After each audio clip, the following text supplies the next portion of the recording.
السلام عليكم ورحمة الله وبركاته. اللهم صل وسلم على محمد وعلى أهله وصحبه أجمعين. ازيكم يا حبايبي؟ عاملين ايه؟ إن شاء الله يا رب تكونوا بخير وبأحسن الأحوال. النهاردة هنعمل الرز المعمر في الطواجن اللي هي الألمونيا،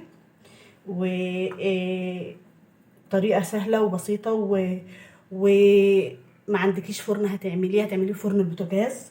مفيهوش أي افتكاسة خالص. عندك طبعا اللبن، وعندك الزبدة. ما عندكيش زبدة سمنة بلدي، عندك زبدة وسمنة بلدي ماشي، عندك سمنة عادية ماشي مع الزبدة ماشي. وطبعا عندك الرز، وطبعا عندك الملح. هو مفيهوش اي حاجة خالص. الرز المعمر او المدسوس على والدنا احنا الفلاحين، احنا بنقول عليه رز مدسوس. ما بياخدش غير رز ولبن وسمنة وملح. واضافة بسيطة كده بتزوديه سنة مية صغيرة، لان الرز مع اللبن ما بيشربش. الرز ما بيشربش اللبن كله، فلازم يكون في نسبة مية بسيطة خالص عشان الرز يستوي وما يبقاش محسون كده او محجر زي ما بيقول.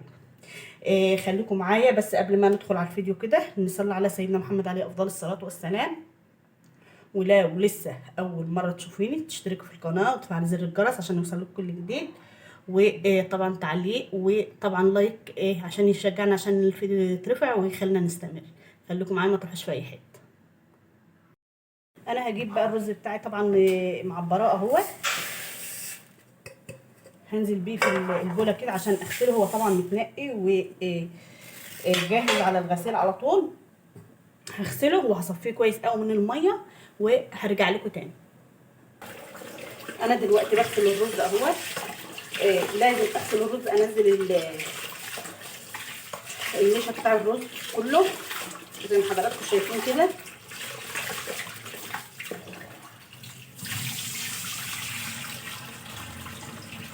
لازم النشا بتاع الرز كله ينزل وتكون الميه رايقه خالص. انا مش بدعك في الرزايه كتير عشان ما تبوش مني زي ما حضراتكم شايفين كده اهو.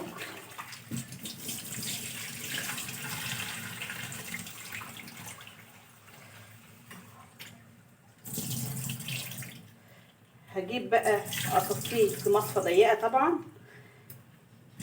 عشان ما يكونش فيه ميه خالص. انا مش عايزه فيه سوائل خالص نهائي.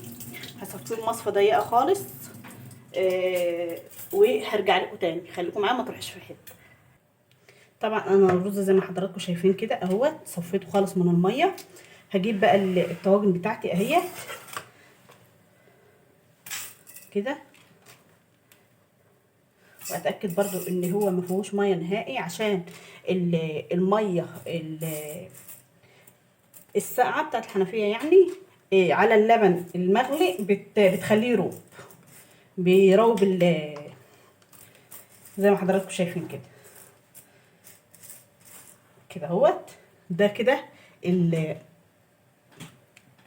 المعيار المظبوط زي ما حضراتكم شايفين كده. هركن ده كده وهجيب الطاجن التاني. طاجن الالومنيا دي يا جماعه اول مره اعمل فيها. هجربها معاكم كده وهقول لكم على ان كانت هي او الفخار. طبعا الفخار جميل طبعا، وانا عامله فيه كتير طبعا ومجرباه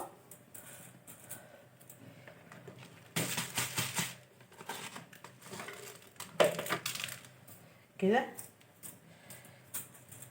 زي ما حضراتكم شايفين كده.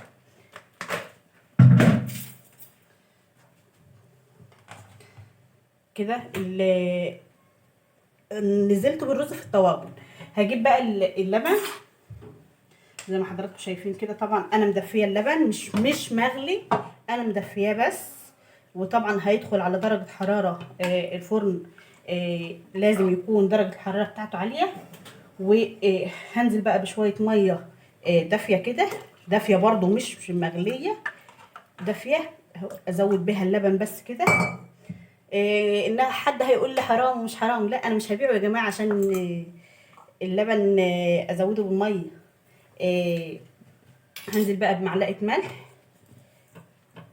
كده زي ما حضراتكم شايفين كده على اللبن، عشان اما بتحط الملح على الرز بيبقى ما بيدوبش الذوبان المظبوط. يعني الرز بيبقى فيه حتت مطعمه من الملح، وفيه حتت مش مظبوطه.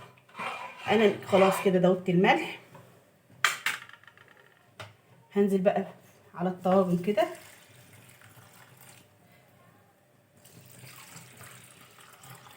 لازم اغمر الرز بتاعي باللبن كده زي ما حضراتكم شايفين كده. هدخله بقى الفرن، و اما يكمل نص سواه كده هطلعه عشان احط عليه الزبده من فوق او السمن او اي حاجه. انا بس عندي اضافه بسيطه برضو.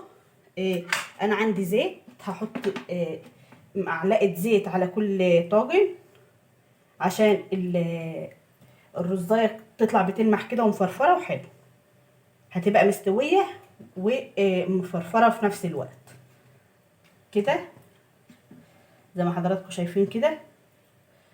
وهدخله بقى الفرن، وخليكم معايا ما تروحوش في اي حته، وهنواصل بعد كده.